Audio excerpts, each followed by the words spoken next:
જૂની ઘડી મિત્ર મંડળ દ્વારા સતત 77મા વર્ષે ગણેશજીની સ્થાપના કરવામાં આવનાર છે, જેને લઈને ગત રોજ સાંજે જૂની ઘડી મિત્ર મંડળ દ્વારા ગણેશજીનું સ્કેચ જાહેર કરવામાં આવ્યું છે, જેમાં આ વર્ષે ગણેશજી ધૂમ્રકેતુ અને કલ્કી અવતારમાં ભક્તોને દર્શન આપતા જોવા મળશે।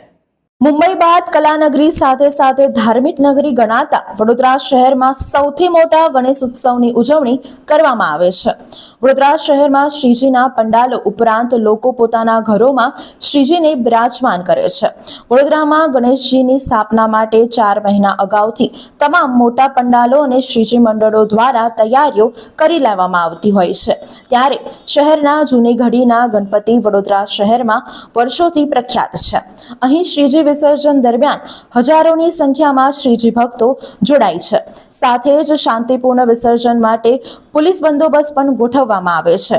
આ વર્ષે અહીં ધૂમ્રકેતુ તથા ભગવાન કલ્કી અવતારમાં શ્રીજીની પ્રતિમા અને ડેકોરેશન સ્થાપવામાં આવશે, જેનું સ્કેચ જૂની ઘડી મિત્ર મંડળ દ્વારા જાહેર કરવામાં આવ્યું છે। ભગવાન કલ્કીને ઘોડા પર સવાર થઈ હાથમાં તલવાર સાથે દર્શાવવામાં આવ્યા છે, જ્યારે ધૂમ્રકેતુ સ્વરૂપે શ્રીજી મહારાજ સિંહાસન પર બિરાજમાન બતાવ્યા છે।